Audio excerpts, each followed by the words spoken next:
Haleluya, jumpa lagi dengan saya Pendeta Rio Panggabean.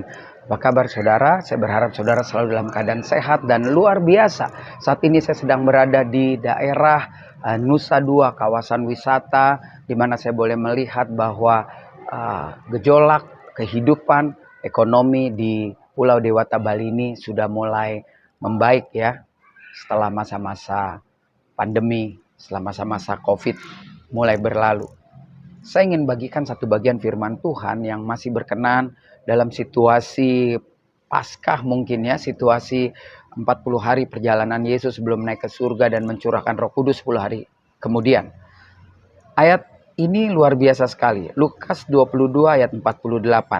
Singkat jelas apa yang Yesus katakan kepada Yudas yang mengkhianatinya. Lukas 22 ayat 48 berkata demikian.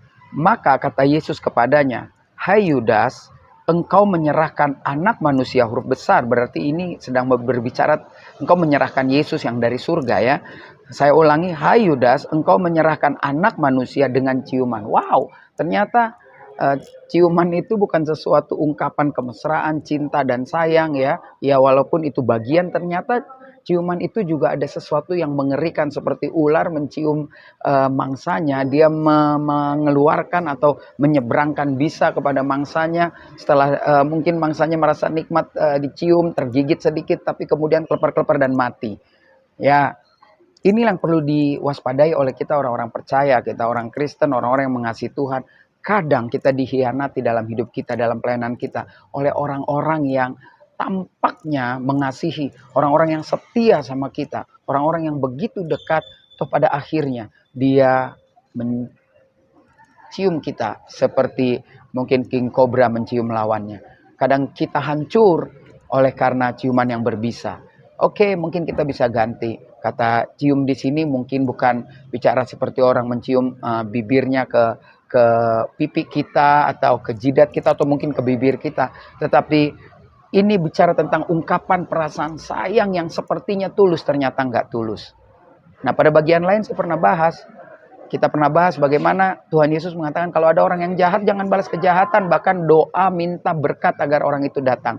Jadi ketika hari ini saudara mendengar firman Tuhan, saudara merasakan bahwa saudara pernah dikhianati oleh ciuman sahabat, teman, rekan sepelayanan, bahkan suami, istri atau anak. Yuk kita tetap berdoa agar orang itu tidak lagi menebar racun yang menjatuhkan banyak orang atau menyakiti perasaan orang. Sambil kita minta juga berkat agar orang ini boleh mengalami Tuhan. Sehingga tidak lagi menyebarkan ciuman berbisa kepada setiap orang yang mungkin juga dianggap pesaing, mungkin juga dianggap penghalang di dalam kehidupan sekolahnya, kehidupan rumah tangganya, kehidupan pekerjaannya, bahkan juga hidup pelayanan. Yuk kita belajar dari peristiwa di mana Yudas menyerahkan Yesus dengan cara menunjukkan kasih sayang. Hati-hati dengan kasih sayang. Karena kita perlu menguji apakah kasih sayang itu berasal dari Tuhan atau hanya sekedar kemasan yang dibungkus demikian rupa sehingga mengkaburkan niat jahat orang itu.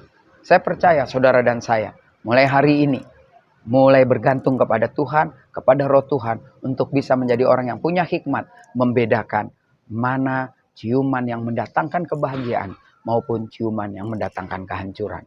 Sekali lagi tetap semangat, isi terus kehidupan kita dengan melayani Tuhan Yesus. Saya Pendeta Rio Panggabean, sampai jumpa pada perenungan berikutnya. Tuhan Yesus memberkati.